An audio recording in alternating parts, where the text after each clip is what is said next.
in college when your family got their first car? And that's how we ended up over there. They bought that house. They were buying So they bought a house brand new? it. Yes. 5, 4, Who knew that? 2, Who knew that? 1. Palm Love would come up, like University of Palm Love for like, I know you all know it's Branch Normal and AM and N. Hello. Welcome to the Branch Normal Collection. Today we're going to be talking to Jaylene Clark Owens. Excited to speak to her. It's going to be a dope interview. Before we get into our interview with Jaylene, let's talk about our spotlight.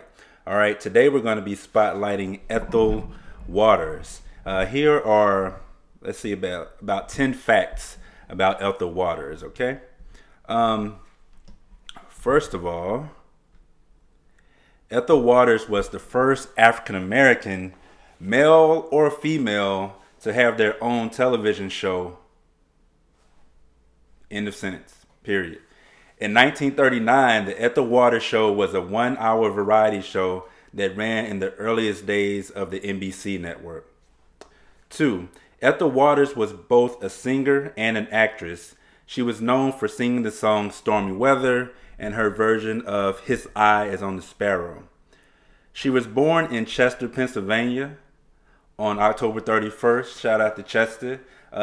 Chester, Pennsylvania on October 31st, 1896.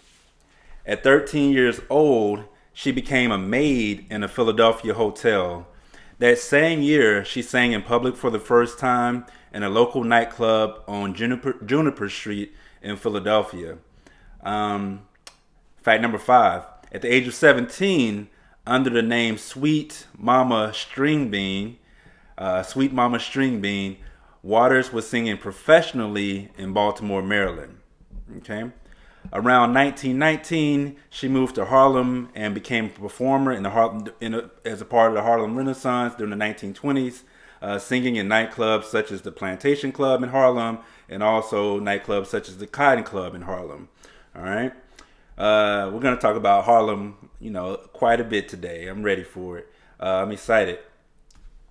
7. She recorded for Black Swan Records from 1921 through 1923. Her contract made her the highest paid black recording artist at the time. All right, that's the early 1920s. She began her acting career on the vaudeville circuit, performing among all black casts. She would eventually go on to become the first African American woman to integrate Broadway when she starred in the Broadway musical As Thousands Cheer. All right. So she was the first black woman to integrate Broadway. Her Broadway acclaim led her to a career in film and later in television, as we mentioned earlier, including in 1943 an appearance in the all-black film Cabin in the Sky, which starred Lena Horne. I had a chance to watch Cabin in the Sky when I was taking a black film class in undergrad. Now, she was the first African American to be nominated. She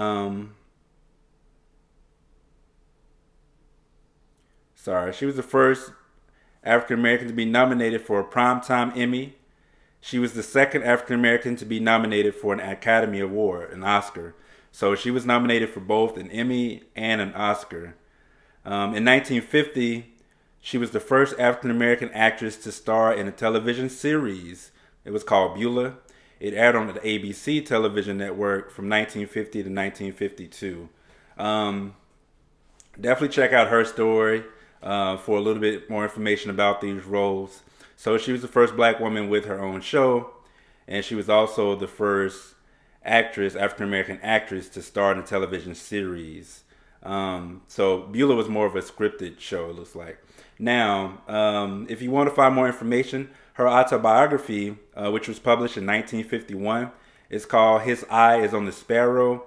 It was a bestseller, so definitely check out the autobiography. You can find some documentaries on her online. Just Google Ethel Waters, and her information will come up. All right, definitely dig in, find out what you can. She has an amazing story. Definitely somebody to know a little bit more about. And now we're going to go ahead and get into our interview with Jaylene Clark Owens.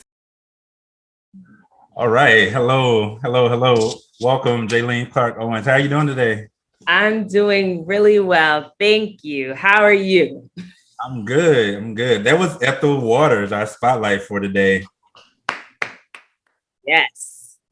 I was hosting down in Chester maybe 5 or 6 years ago, downtown Chester, and turned around and there was this picture of this woman on the wall, and it said Ethel Waters at the bottom. I think it had the year she was born and when she passed, and I didn't really know much about her at the time, and then a name popped up again when I was in Philadelphia, and I ended up looking her up, and I was like, oh, that's amazing. I didn't know she had like a first black person in general to have their own show in Yeah. 1939, which is crazy.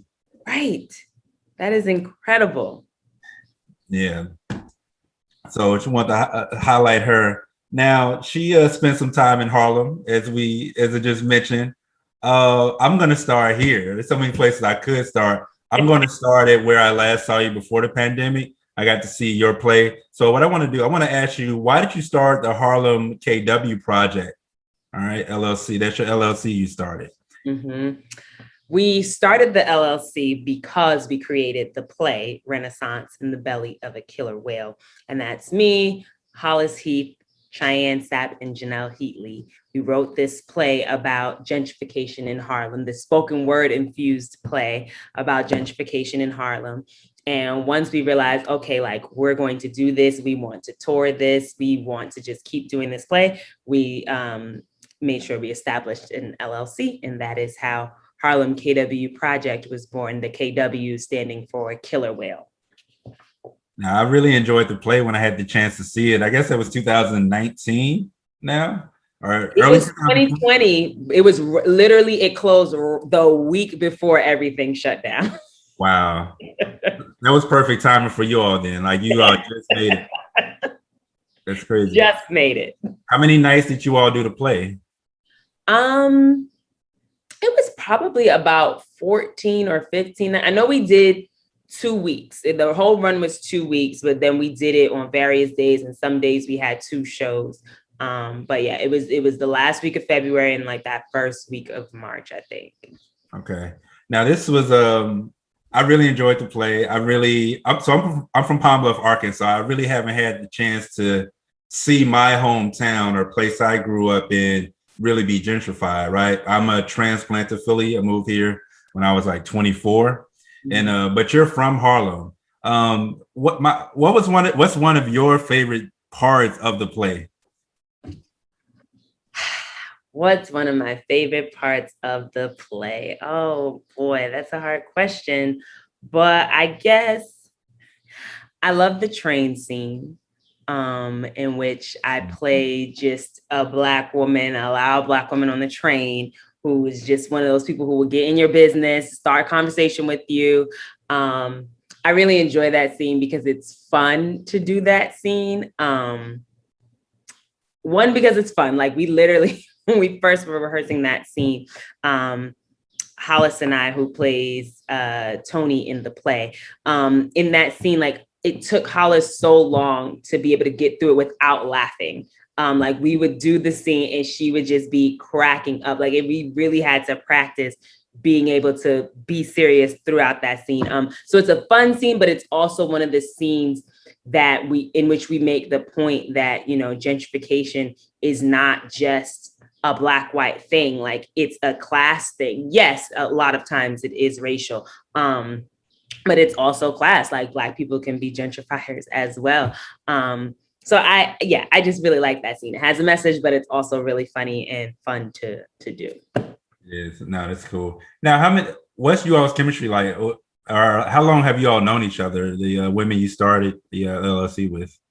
Yes, Hollis, I've known her since I was 4 years old. Oh wow, That is my sister. We will be celebrating 30 years of friendship next year. that's rare. That's an anomaly. I know, like we're gonna go away and everything. Like we gotta celebrate that. Cheyenne, I met through Hollis. I met her in 2004.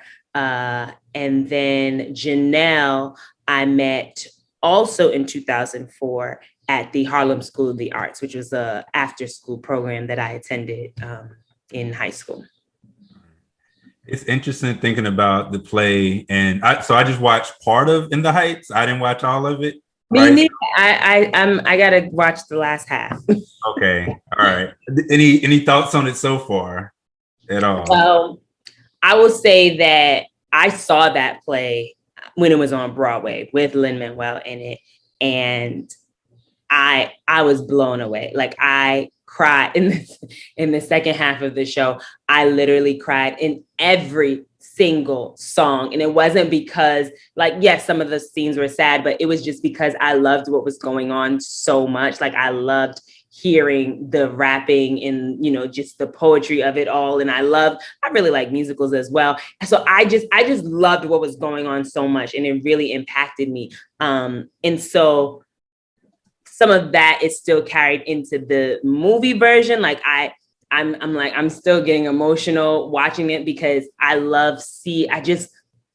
think it's so the use of the language, the use of the rapping, the use of the choreography. I think it's all very, very beautifully done. Now the colorism issue, you know, it's an issue. The lack of Afro Latinx people in the movie. That's disappointing. It definitely is. But yeah, I do still think that the writing is just so good. Still amazing, right? It's not always perfect, right? But that doesn't mean we totally discredit the whole thing, right? Which is the whole, yeah. So because so I'm not from New York, obviously, but In the Heights is based in the Bronx, correct? In the Heights is Washington Heights, so it's just above Harlem. Okay. Yeah. Okay. So it's still like not quite the Bronx there. Yeah, but it's just like right there, 181st. It's like right there. Yeah. Got it. Okay. All right. Now this is the musical. What's your out of any musical ever? What is your favorite musical of all time? So I'm not saying the best. I'm talking about your favorite. My favorite, I have to say Hamilton because I love it so much. I love it so freaking much. The soundtrack is just crazy. And what's even crazier, so I told you I had that experience with In the Heights and I loved it. And I was like, oh my gosh. And then for some reason, I like blocked it out of my mind. Like I never went and got the soundtrack. Like this is before we had Tidal and Apple Music and all of that. So I never got the soundtrack. And it's almost like I forgot about it. So when Hamilton came about, I wasn't putting the two together that, yo, this is the same guy who wrote In the Heights. You better get on the tickets and go see it. It wasn't until like it had already blown up. And I was like, oh, yeah. We should have went to get these tickets long time ago because I knew I was going to love it. And I did. I loved the soundtrack and I finally got to see it. And it was just incredible. So I would have to say that's my favorite. Now, my favorite movie, though, is Dreamgirls. And that's also a musical. But I wouldn't say that Dreamgirls is my favorite musical, but that is my favorite movie. Right. No, that's real. All right. So my favorite movie that is a musical is a Little Shop of Horrors. Oh, Little Shop of Horrors. Yeah. Okay. Now, the crazy thing is, I was watching this when I was like 4 or 5 years old. In my daycare, they were showing this movie about this plant eating people and needing blood. It was when I was like 24, 25 watching it after some years. And I was like, wait a minute, what? Like, this is what I was watching as a kid? Like, no, this is not. Shouldn't have been. Right. All right. So you were born and raised in Harlem, or? Yes. Which is, I'm jealous. So I mean, technically I was born downtown, but once we came from the hospital, right to Harlem. So We were in yeah, Harlem the same night, right? yes, It's a quick drive, right? exactly. Whenever I think of Harlem, I definitely always think of Malcolm X first, right?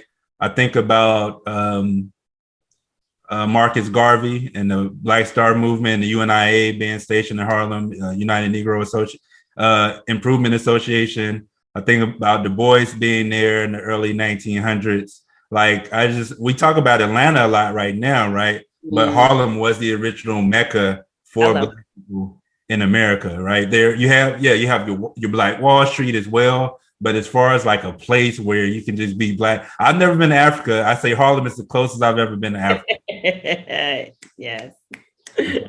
I love being there. A few years ago, I was attending church there. I was going to FCBC on a Yep. somewhat regular basis a few years ago. But I always love just being in Harlem. It's one of the places I can just walk around on the streets and just be smiling, looking crazy like a tourist. You know what I mean? Now, in 2012, you won the Apollo in Harlem, all right? Yes. What was that? So I've watched Showtime put out a documentary on Apollo, but what was that process like? What did it feel like to be even in the building and kind of go through that process? Yeah. So what a lot of people don't know is that Showtime at the Apollo and the Apollo Theater Amateur Night Contest are two separate things. Mm, So Showtime at the Apollo is the thing that you see on TV. Um, okay. but Amateur Night at the Apollo, that's not televised. And so I remember waiting on the line, waiting on 125th Street to audition, and I auditioned and I got in. And then I did that the first night of it. And that was the night that I won. I got first place, and that's literally one of the best moments of my life, because it just, being from Harlem. And then I did a poem from Renaissance in the Belly of the Killer Whale, my Soha poem. So I did a poem about Harlem, and then I'm in Harlem, and then I'm at the Apollo. It was like peak Harlemness. Like my Harlem meter was up to 1,000. And it was nerve-wracking because not a lot of people do spoken word at the Apollo, because much like it's even though it's not Showtime at the Apollo, it's still the same format where if the audience does not like you, they will boo you. And if they boo you enough, then the Sandman person, who is Carl, is it Carl? CP Lacey, would come out with his outfits, and he would escort you off the stage, and that is a nightmare. So I did not want that to happen. So it was a lot of pressure to just be able to hold the audience attention with words only, no singing, no dancing, no tricks, just words. And so, but I was like, I want to try it. And I had so many people in the building showing love. A lot of my family and friends were there. It was incredible. It felt unreal. But it was real. And I was like, yay. And so after I won first place, then I went to, I forget the names of the various. It's like, one is the amateur night, one is top dog, one is something else, and one is super top dog. And so I advanced 3 times. First, I got first place, then I got second place, then I got third place, then I went to the finals. And I didn't place in the finals, but just being able to make it to that stage doing poetry, it was incredible. Like that had to feel good. Yes. Is the poem first or the play first, or chicken and egg? What's going on? The play is first. Okay. The play was first. I wrote the play, and in the play it was the poem. And then so we started writing Renaissance in November of 2010, and we premiered it in March of 2011. So then Apollo was 2012. Okay. Got you. Okay. All right. So let's go back. Before even college. Yeah. As a teenager, or even younger, if you want, what are your hobbies? Are you playing any instruments, any sports? What are you doing with your time? What are you interested in? Yeah. So I grew up as an only child. I'm the only child of my mom and my dad together. And so I was living that only child life. My hobbies included Barbie dolls. Um, but I really think playing with Barbies helped me to hone my storytelling and my creativity because my cousin actually reminded me the other day that I used to have index cards. I totally forgot about this till she said it. I used to have index cards with all the names of my Barbies, where they were from, like with their address, who their mother and father was, their siblings. Like I had a whole thing. And I played with Barbie dolls until I was like 13, 14. Like this was something that I enjoyed doing. So yeah, Barbie dolls. Backstories. What'd you say? Had whole backstories. Oh yeah, lots of drama. I mean, they had full lives. And so I did a lot of things by myself. I mean, I would love to play with my cousin Danielle, because we were really the only two kids in our immediate family. Yeah, I didn't do any sports. I didn't do anything like that. The first play I did was in 5th grade. And that's when I was like, oh, I want to do this. And so I did like acting. So I acted in 5th grade and 6th grade. And then what's the play? Like, what are you doing in the 5th grade? Like, yeah, 5th grade, I went to PS 171, and right across the street was this after school program called Boys Harbor. And so they were doing auditions for like this off-Broadway troupe. And my 5th grade teacher, shout out to Miss Glushanik, said that she thinks that I should audition.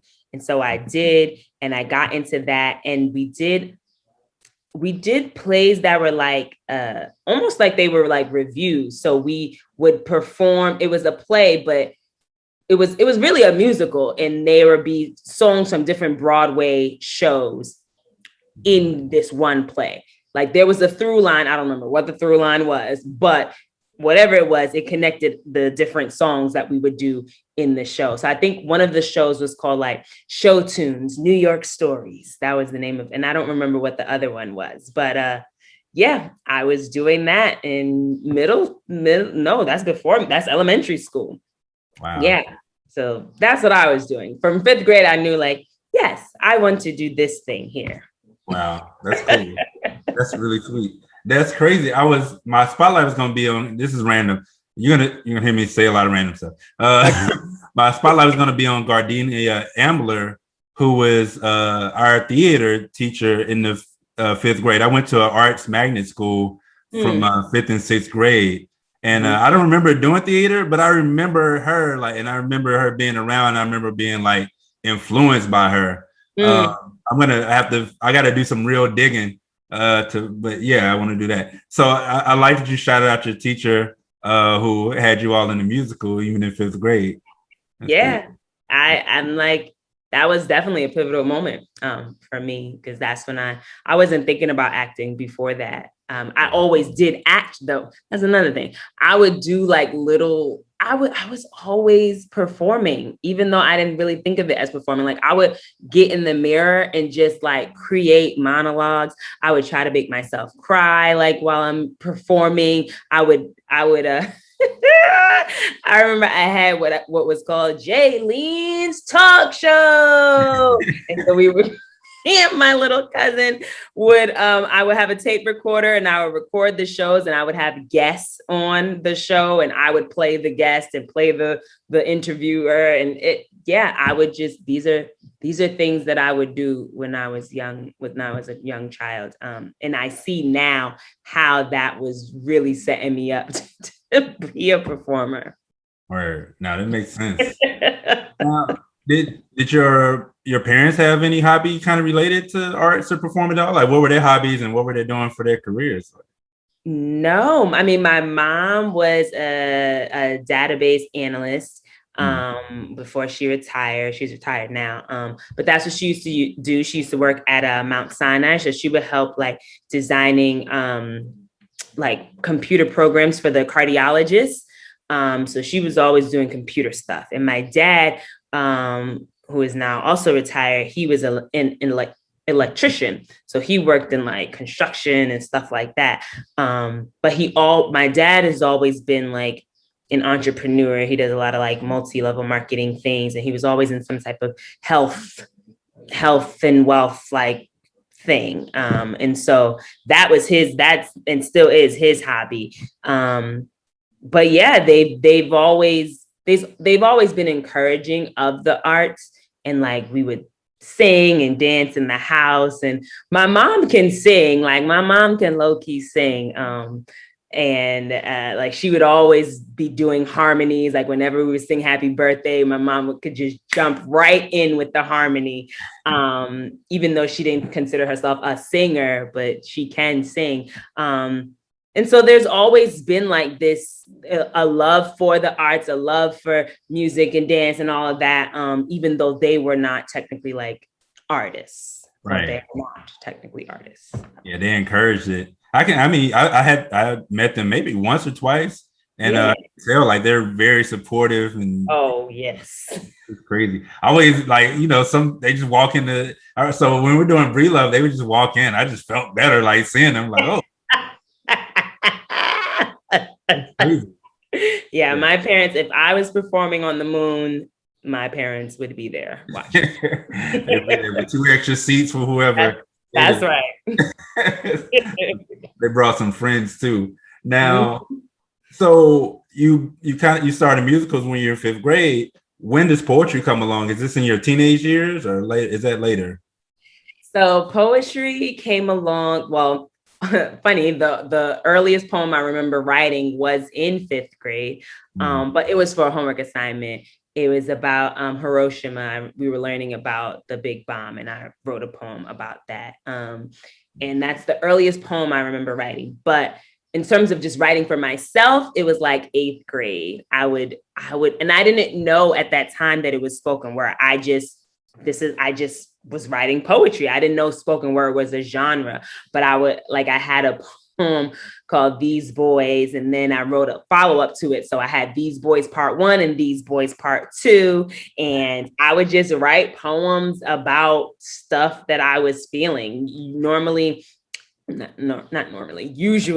I would write poems when I was feeling some type of negative way. Usually wasn't a happy poem, because poetry has always been a way for me to release my frustrations or my sadness or whatever. So I would write poems, about how I was feeling. So what do 8th grade girls talk about a lot of times? Boys. So that's what I was writing about. And as I got older, like into high school, I would use my poetry. I started seeing how I can use my poetry kind of to fight my battles, because I was getting bullied that was middle school. Yeah, that was 7th, 8th grade. I was getting bullied for being dark-skinned by other dark-skinned people, which was just the levels.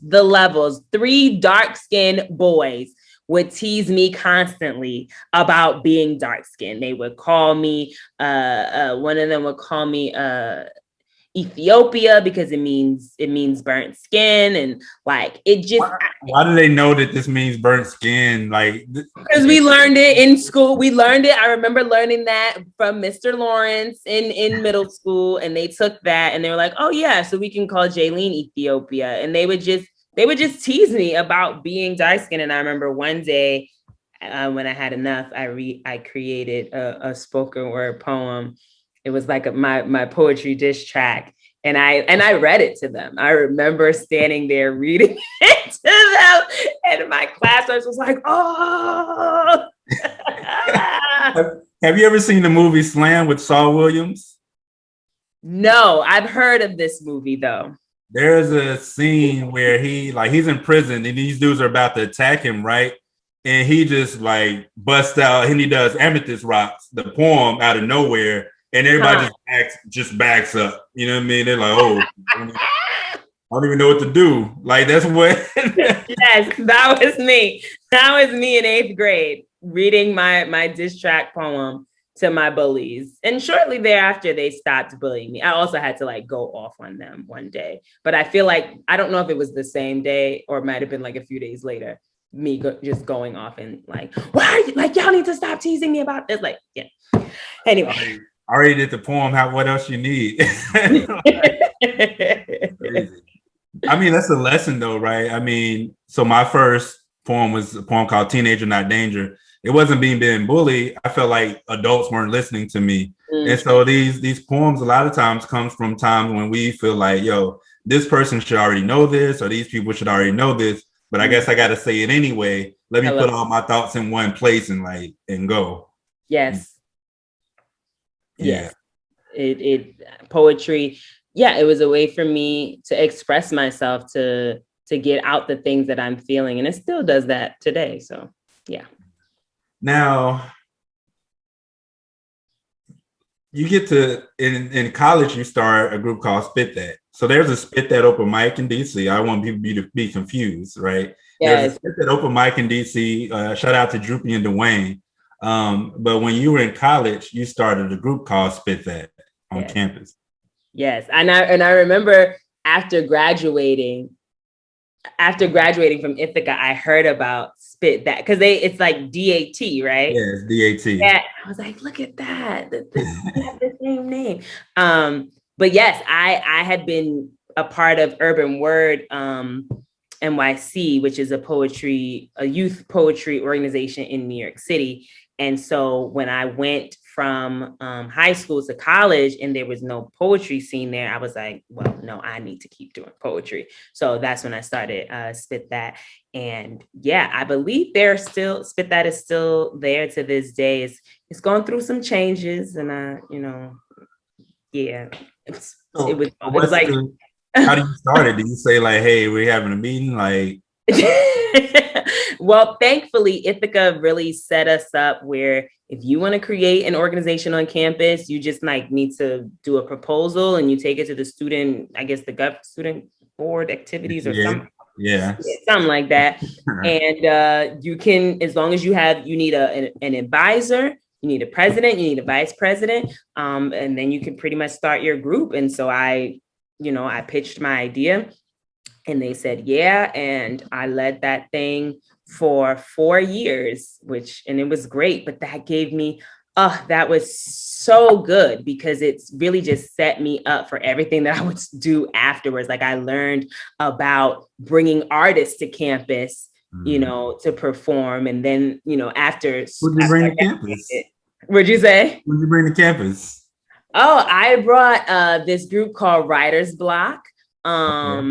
Who Kessid Rajan and Falu and Rip. These are all Jason Reynolds, all these poets it was like 5 of them from New York City. I brought them. And then the next year I actually brought Pussy's Pens and Politics. So Alicia Wise and Denise, and them being from, they were in Philly at the time. Philly, yeah. And we brought them, and Wise and Misconception at the time. Now Alicia Wise and Denise Froman, like their actual names.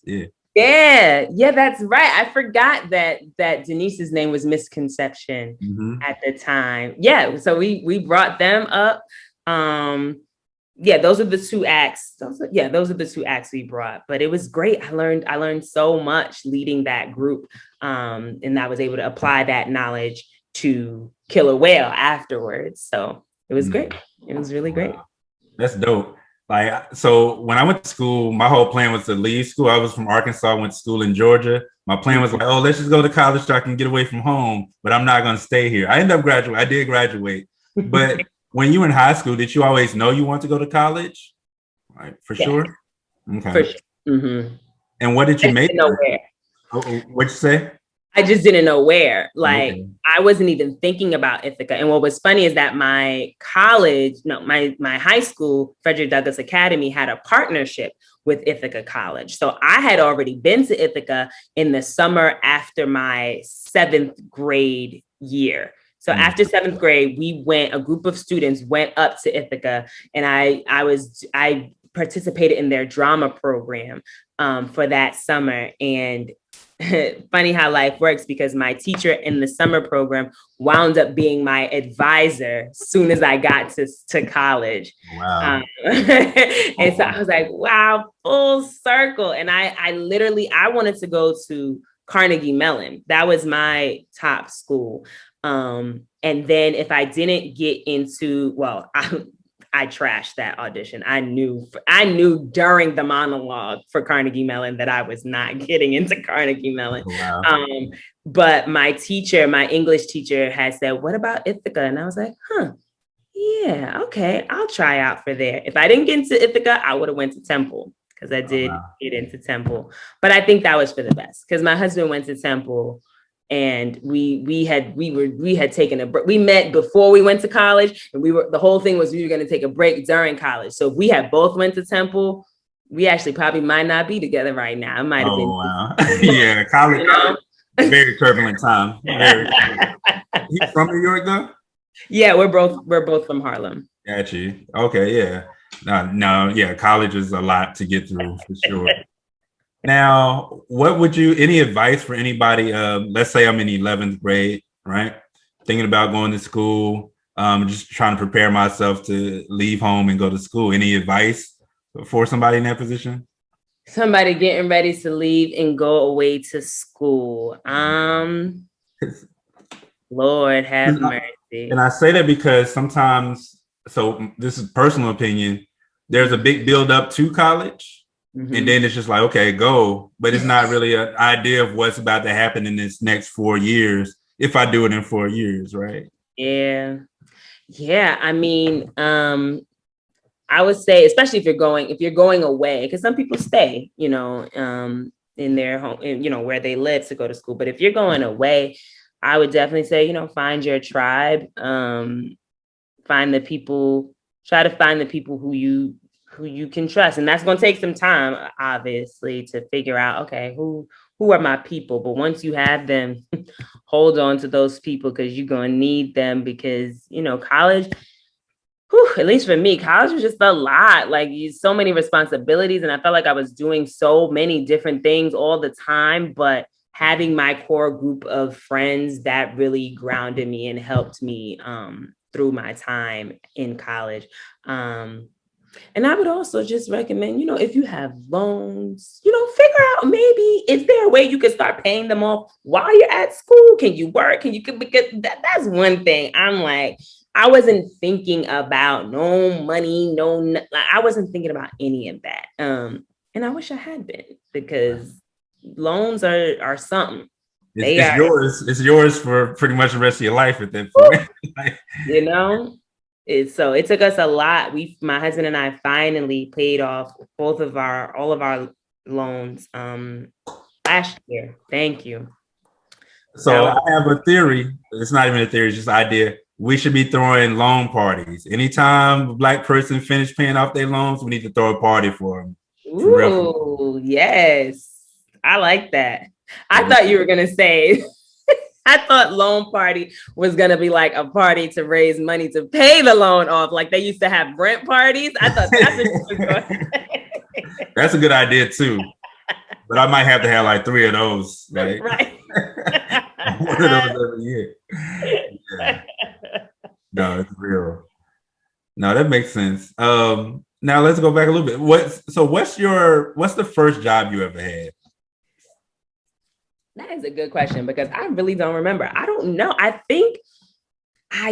guess it was a temp. I had a temp job. I do remember having a temp job at Mount Sinai Hospital, where my mom worked. I think that was my first job, and I just did like administrative stuff. And I remember writing. I wrote so many like notes. I was like journaling and writing. I feel like I was writing poems. Like I wasn't doing anything, so I was just like creative. I think so. Was it you, KP? I really don't know. No, really though. I'm like, what was my first? I remember doing that temp job. I don't remember. Oh, wait. That's right.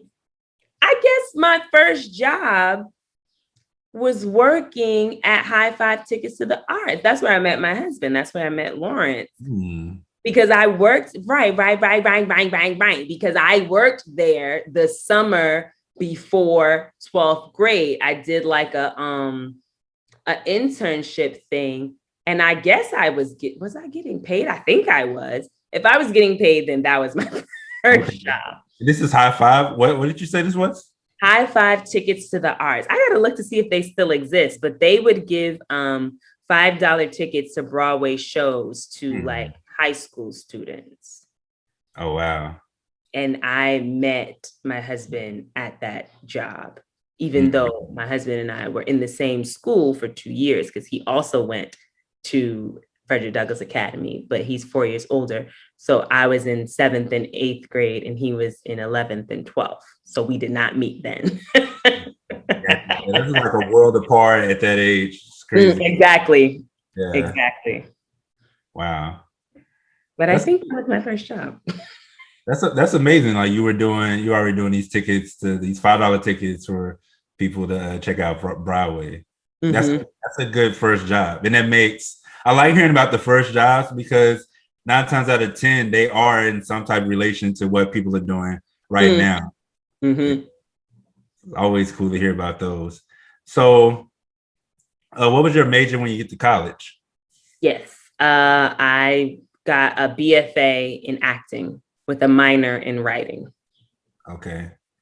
So what's your ends up being your first paid gig that involves acting? That involves acting. Okay. Yeah. Yes. Thank you for narrowing that down. That involves acting would be I think Classical Theater of Harlem, I would say. I think that would be my first gig. Yeah, I did Midsummer Night's Dream with Classical Theater of Harlem. And that was shortly after I graduated, right? Oh, what is time? I think that was the first one. That was certainly my first professional gig. Yes. I played one of the fairies. I was Peas Blossom. Oh, wow. And this is a role you go in an audition for? Oh, yeah. And what was crazy is that I auditioned, and I think, I went in with theater. You have union actors and non-union actors, and just coming out of college, I was non-union, and so the union, they hold these things called EPAs, equity principle auditions, and so when you hold an EPA, anybody can come, but people who are in the union are seen first, and people who are non-union, you can put your name on the list. And if there's happens to be a slot opening in the day, then they'll see a non-union person.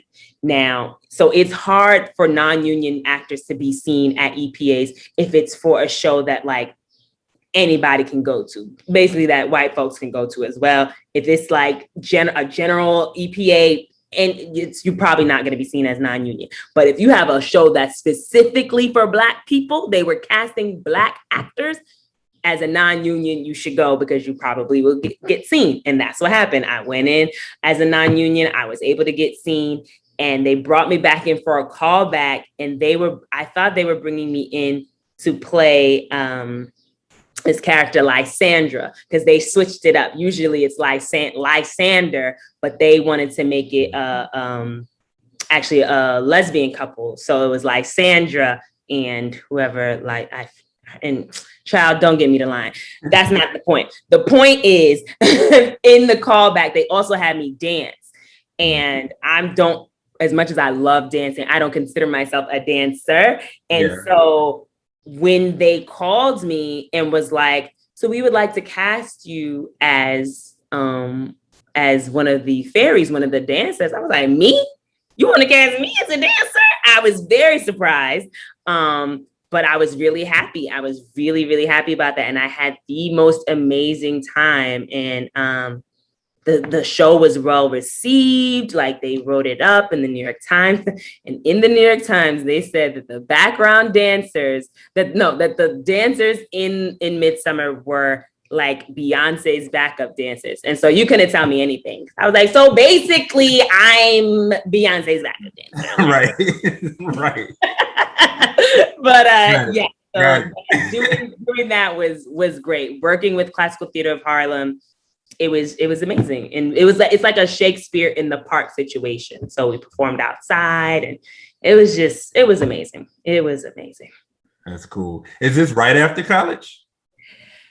What is time? What is time? Was Oh. it when did I do this? So I wasn't married yet. So then that had to be 2012. You know what, KP? As I think about this, maybe Killer Whale was the first. Because if I did Midsummer in 2012, no, I did Midsummer in 2013. It was right before I got married. So if I did that in 2013, as I told you, we wrote Killer Whale in 2010 and premiered it 2011.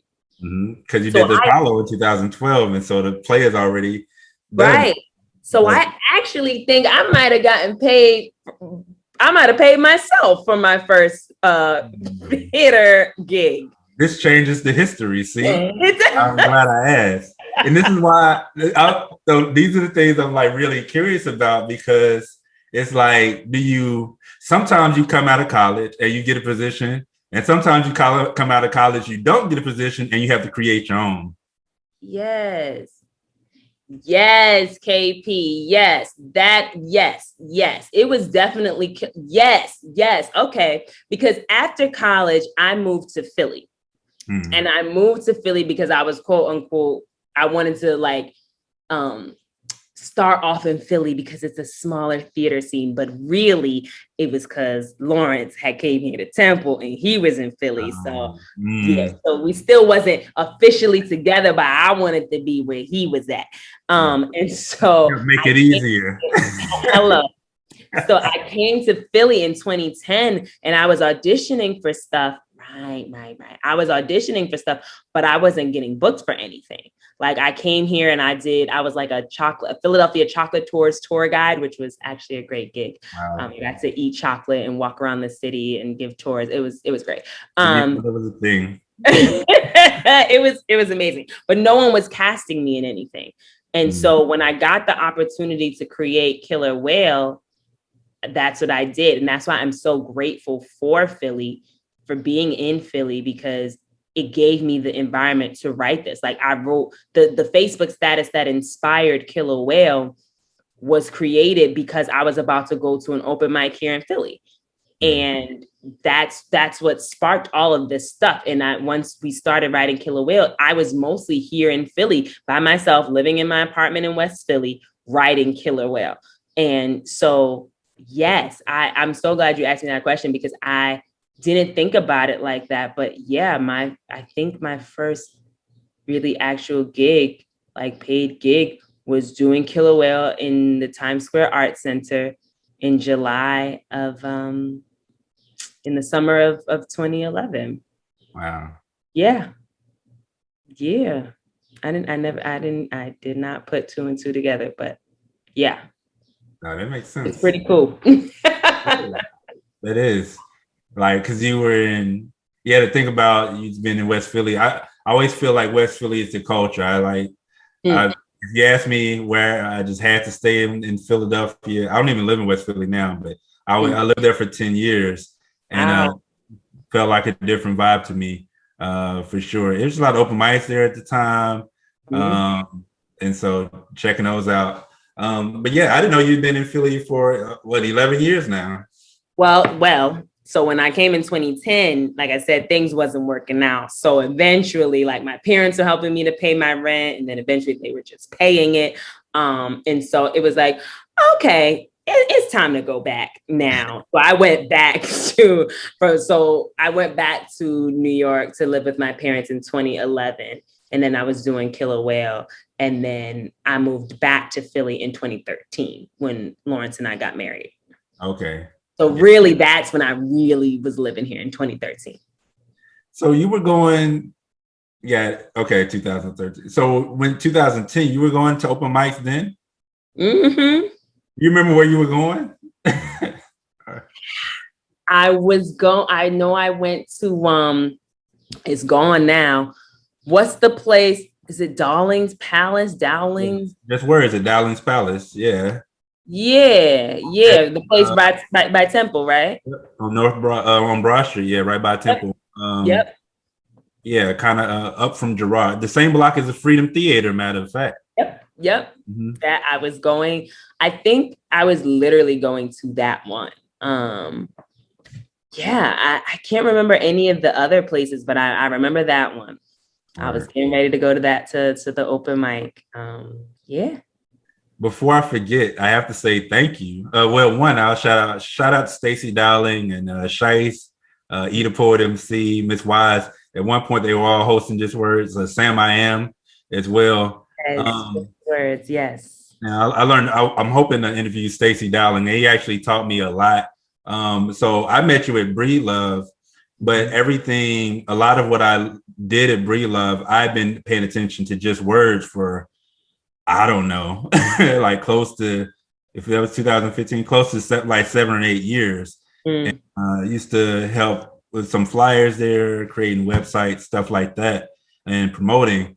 End up just learning a lot. So I ended up starting my open mic in West Philly, all right?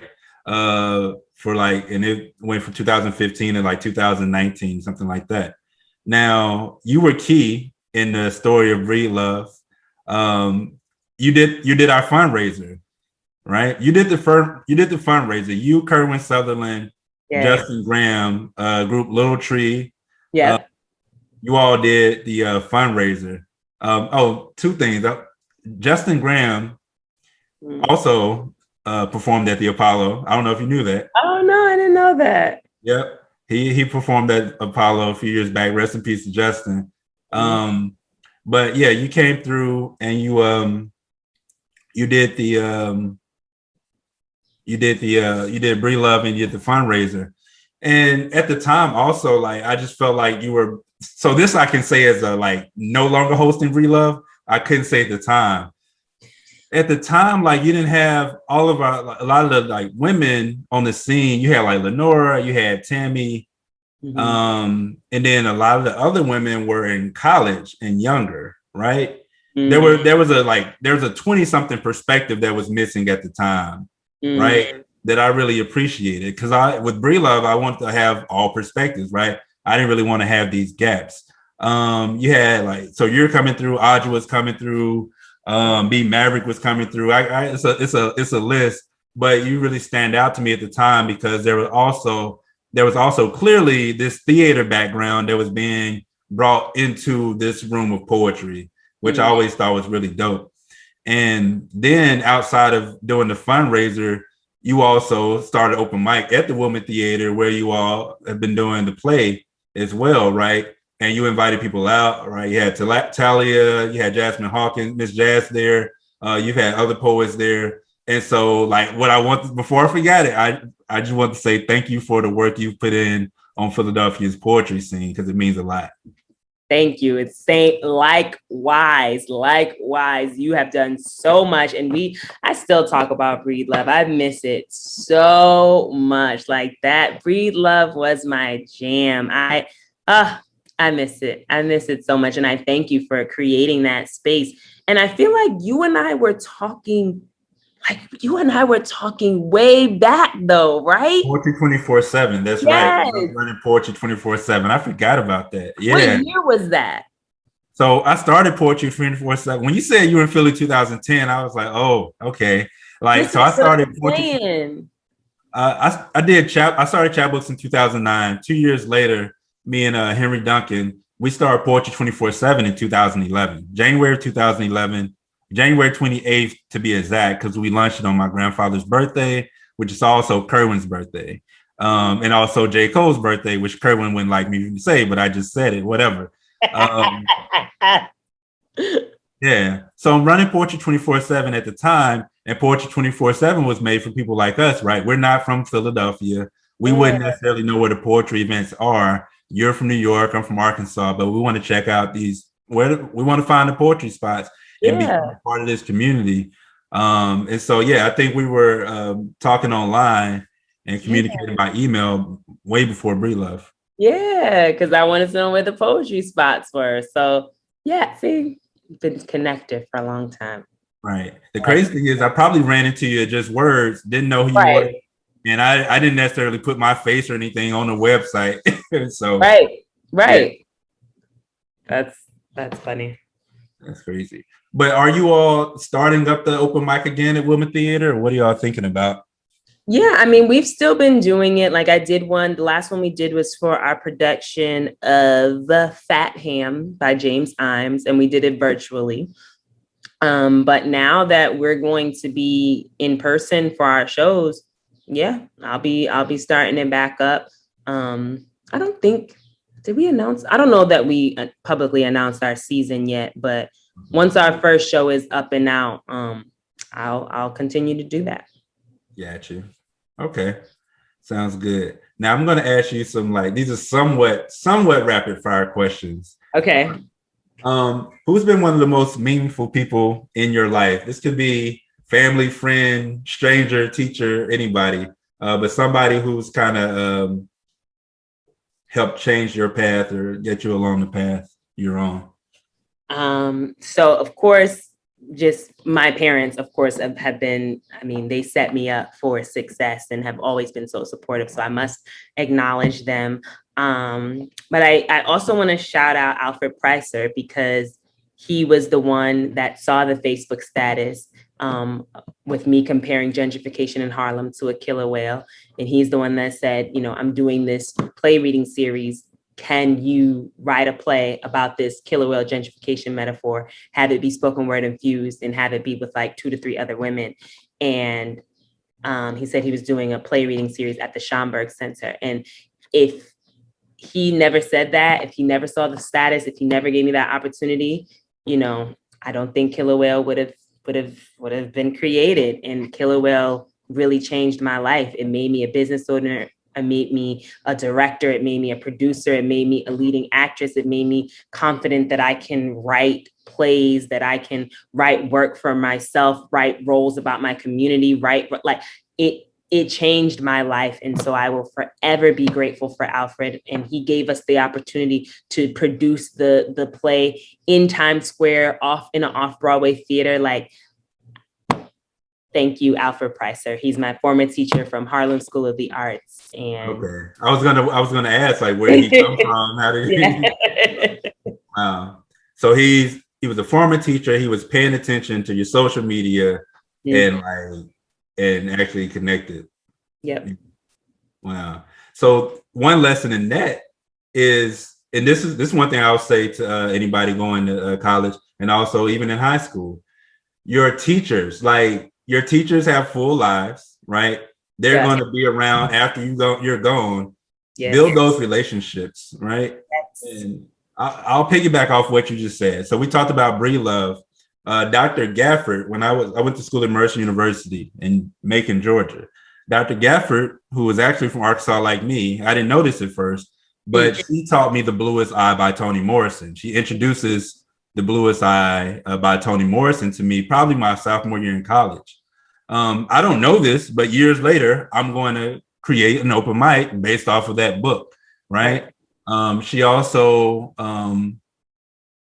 was a big encouragement and big help for me getting into grad school at Temple. And so I don't think I would have been to Philly without her. And so, and she's probably going to do the branch normal soon. Like we're working on that. And she's my Facebook friend. Like if you told me in 2005, I was going to be friends with my professor on Facebook in 10 years, I was like, you're crazy. Right. But those end up being some of the most important relationships in your life.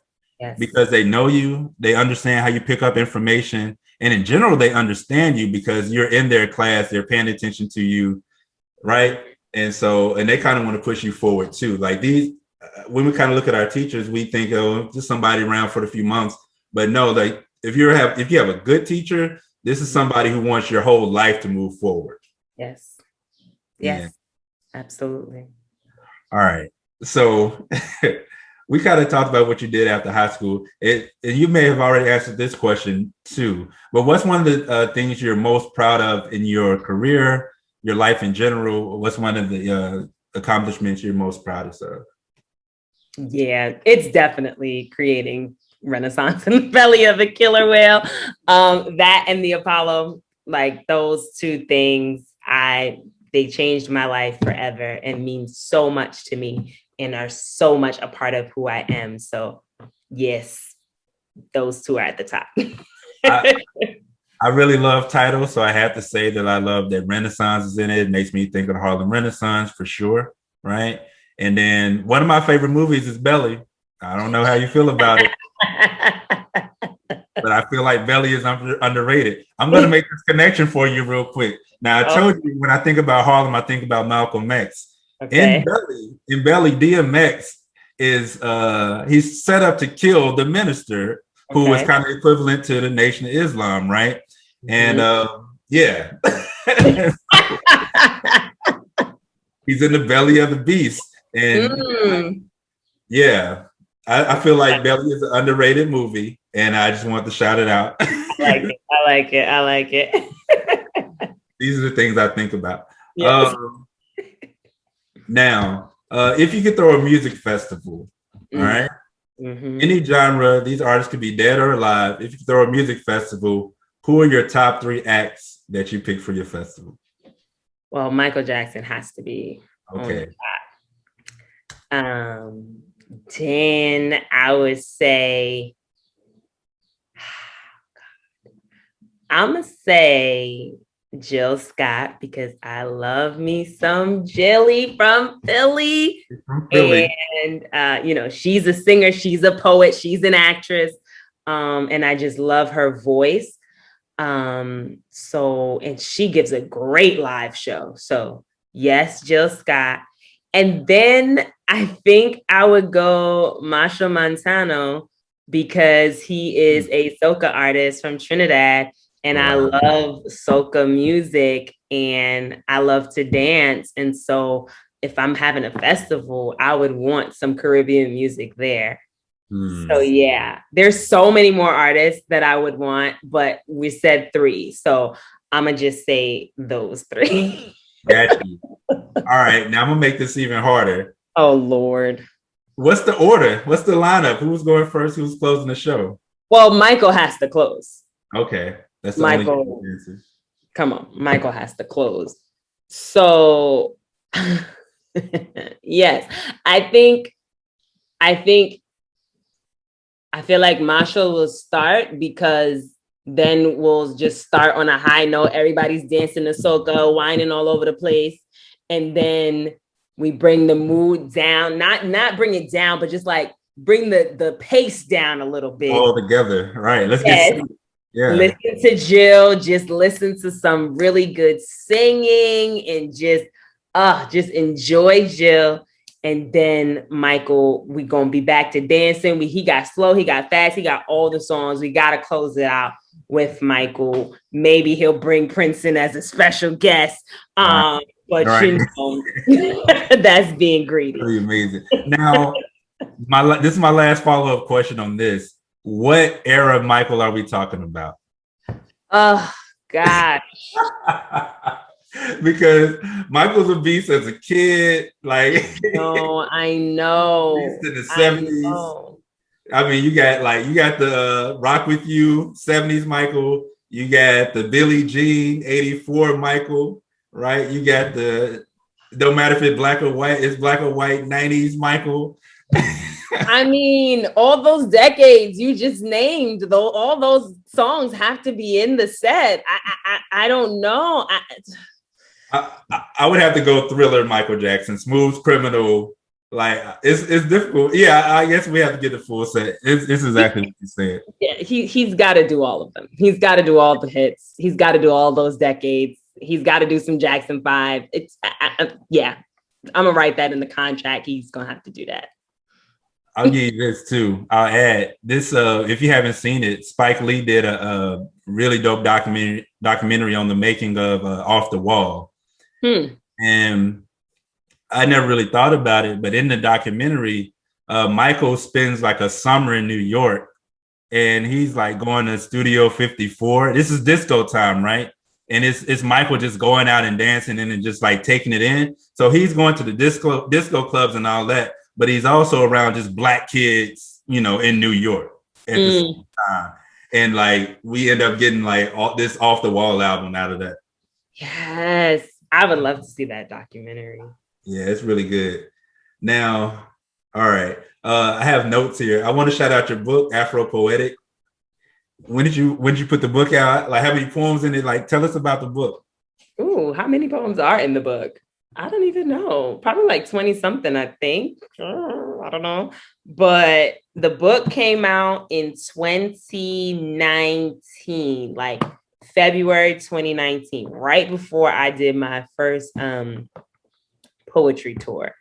And yeah, it's called Afro Poetic. So it's about my experience being Black woman living in the United States. And so it's just a lot of poems about being Black and the Black culture. And yeah, I'm really proud of that. It was a long time coming. Long time. I will we're gonna put a link to the book in the comments or in the description here for people to check that out, grab a copy. Yeah. Shout out to all the artists who made it through the pandemic. We still need your support. Hello. Now, speaking of pandemic, before I was doing the Branch Normal collection, I definitely took a look around to see who was doing what. And I have to say, Papa Pink was one of the things I was paying attention to. Tell us about the show. Papa Pink is a video podcast. Well, actually, we're launching it as an actual podcast Monday, June 21st. But it's Monday. This will be out by then. So Monday. Oh, great. Cool. Yes. Monday the 21st will be a podcast for real. But it's a live arts and culture show, basically podcast that we do. My friend and I, Justin Jane, he is also a fellow actor, and we're both company members at the Wilma Theater. And, you know, we're very silly. Justin is very silly and he makes me laugh all the time. And so we had started soon as Instagram got the story feature, we started doing stories. And I like Pink. And one day he was like, oh, she got that Papa Pink. And then we made like a little song about it. And so every time we would post a story, I would put it under like Papa Pink. And so eventually when the pandemic happened, we were like, we should just go live on Instagram and that'll be our show. Because we would be always playing around like, so follow us on YouTube, like our channel, swipe right, and we were just being silly. But then we were like, let's actually go live for real. And we went live, and Theater Horizon in Norristown, PA, saw that episode, and they were like, would you all want to do this for real, like, and get paid to do it on our platform? We have a Horizon at Home platform that we're doing during this pandemic. And we were like, yeah, sure. And so we took our shenanigans and put it online, and we do it on Wednesdays, typically at 9 p.m. And yeah, it's arts and culture. So we talk about being actors. We talk about what's going on in the arts and culture community, but we also often have guests on our show. And so it has some heavy hitters on there. Yeah. We had David Diggs on the show. We had Brian Anthony Wilson on the show. And we just talk to artists and hear their stories and stuff like that. So it started always as a source of joy. We wanted to bring joy, especially when the pandemic first started. We wanted to be a place where people can just come and laugh at our foolishness. And that's still continuing. We play games. It's pretty cool. Cool. And you also during the pandemic, I'm looking at the fabric behind you. Were y'all making masks? Like, what was going on over there? Like what is happening? It was something dope going on over there. I don't know what it is. Because I was like, she turned into Ruth E. Carter. Like Ruth Carter did all the wardrobe on all Spike Lee movies and stuff. What's going on? Listen, I have always been a creative person. And so I've always loved doing like craft thingies. And so, yeah, when the pandemic hit, I already had some fabrics and stuff. So I was like, you know what? I can make a little mask out of this. And so, you know, my masks weren't great. You know, I used like ponytail ties as the thingies to go around your ears, but they worked for me. And people were like, "Can I buy them?" And I was like, no, not really, because they're not the best masks. Like they look cute for me, but I wouldn't want to sell them. But yeah, so that I was making masks, but it was mostly for myself. It was crazy though, because you had the masks that were matching the outfits, Yes, which is yes, another level. yes, yes.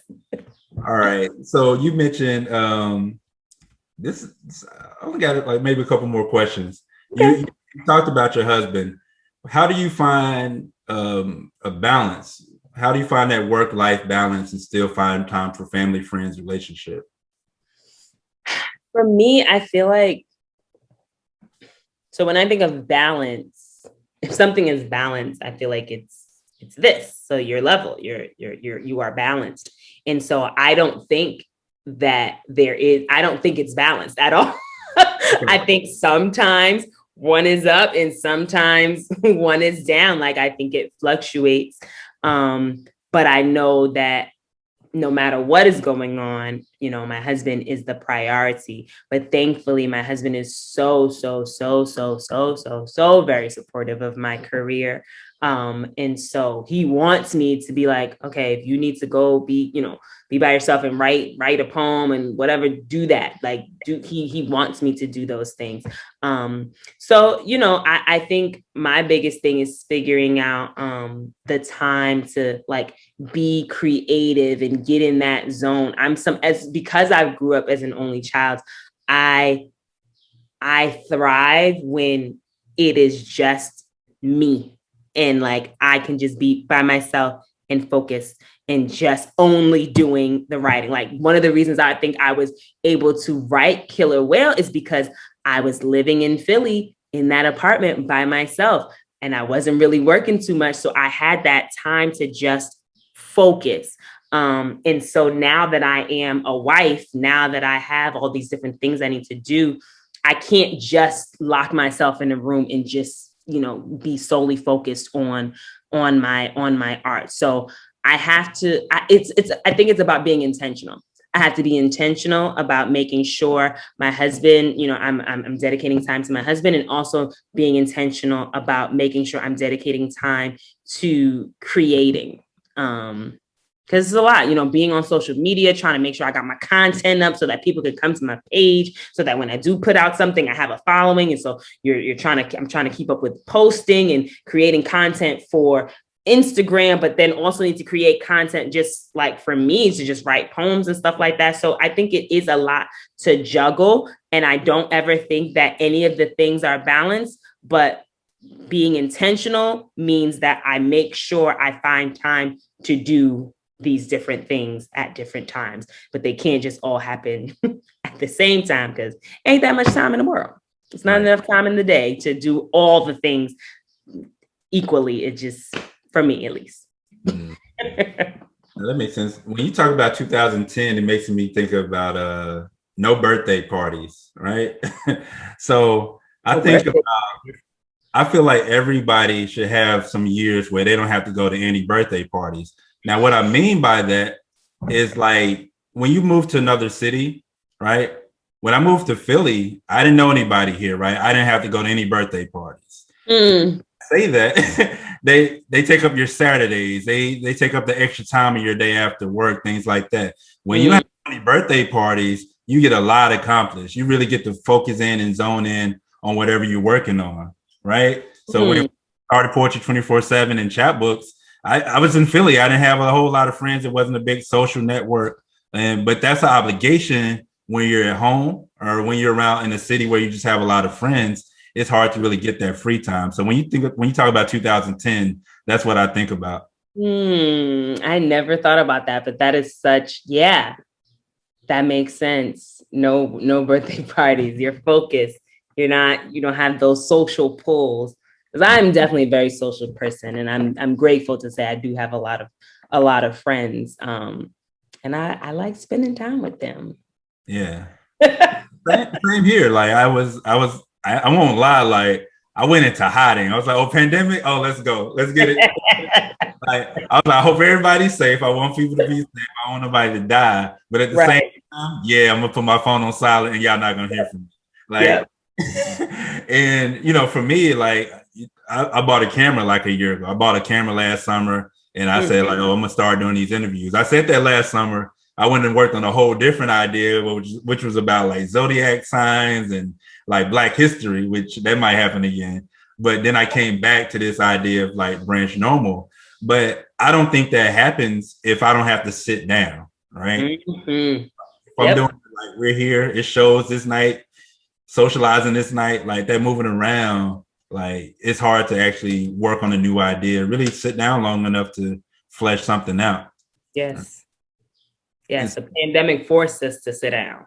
Right, for sure. Now, something I want to ask you is like opportunities. I feel like to be a busy person, that means like opportunities are always coming to you or you're always finding them. How do you stay in that zone of like finding opportunities or having them come to you? Like, what is that?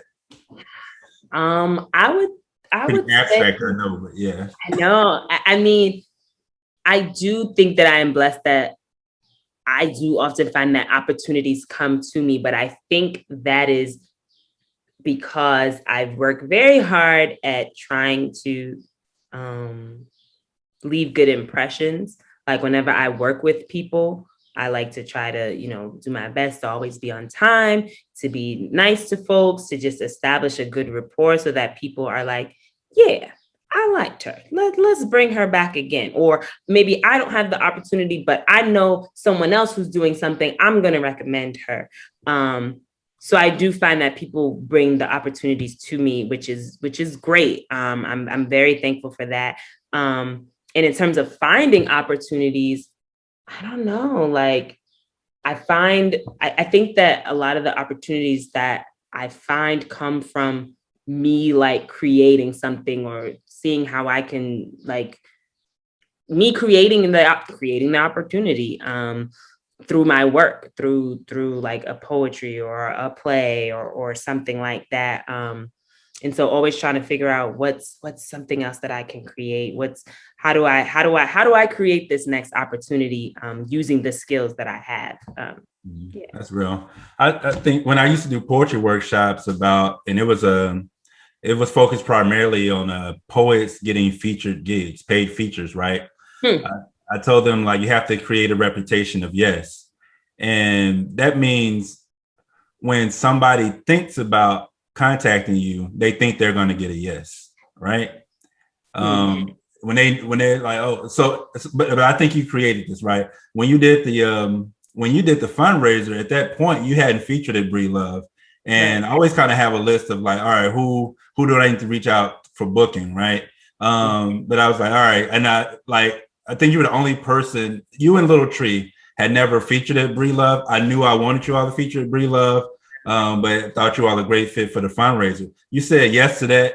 You were there on time. Everything was organized. Got the bio on time. When all of those things flow easily, and it's easy for people to work with you, that all helps in this reputation of like, yes, I want to. That reputation of yes is like, I'll go to that person even if it's the day of, because last time they got everything to me in time. They might say no to me, right? That's a possibility, but there's a good reputation here of working. That reputation of yes. Mm-hmm. I like it. My theories, ideas, but yeah. But no, I think it's important. Like, yeah, whenever you say you're going to do something, it's on time. Like you follow through on your word, and all of those things are really important. Those things, I think, those things are really underestimated. But those can be, really life changing. I'll say, or can like make or break a career. I'll say. Yeah. That's all I got. Like I really enjoyed it. Anything else you want to mention or talk about? Let me think. Not really. You said this will be out. It's going to be out by Juneteenth, right? By Juneteenth. Yeah, it'll be out within 24 hours. Like you're episode 7. I was kind of waiting on your episode as well. Now, that's the way the schedule just worked out. Now, my fiance, you met Nicole. She told me to ask you if you have plans for Juneteenth. Yes, I am going to a festival called Sheesh. It is a blackety black joy fest. And it is put on by OMG Studios, which is the brainchild of Brianna. Let me get her last name right. Brianna Goss. Brianna Goss. I always want to say Gauss, but Brianna Goss. And it's just going to be an interdisciplinary festival highlighting Black folks' work and just focusing on joy. So there will be live performances. The band Ill Dutes will be performing. I love them. I'll be doing a couple poems. There will be like bracelet making, and there'll be vendors. I saw it said double dutching. I definitely want to get a jump. And yeah, it's going to be from 2 to 6 in Lee Park in West Philly. So that's what I'm doing for Juneteenth. You and Bethlehem got to start like do a double dutch event. She was just talking about double dutch as well. And I want to interview her. All right, so this is my actual last question. I promise. Okay. Who is a Black woman outside of your family? Somebody you don't necessarily know personally. Who's a Black woman you look up to? Oh, okay. Well, I will say it's 2. And this is the answer I will always give in starting from elementary school when they would say, write an essay about your heroes. And I would always say Tia and Tamara Maury. Whoa. Yes. I loved them when I was little. Sister. Yes, I just finished rewatching all the episodes. I've always looked up to them because when I was younger, they could sing. I like to sing. They can act. I like to act. They were Christian. I'm Christian. Like it was just, I loved how they presented themselves to the world. And so those were 2 Black women that I've always had love for. If I'm thinking about right now, I mean, I still love them. Side note, I think Tia has a cooking show. I've been watching it. Yeah. It's like, I forget what it's called. Tia Maury's something home something. She got on YouTube. It's on YouTube though. I don't know who else I would say. So I'm gonna just leave it on them because they had such an influence on me growing up, and I'm always very, very thankful for that. Yeah. That works. All right. Well, thank you so much for being a part of the Branch Normal collection. Really thank you. Nothing but positive energy and everything you're doing. And we'll be seeing you soon. All right, awesome. Thank you so much.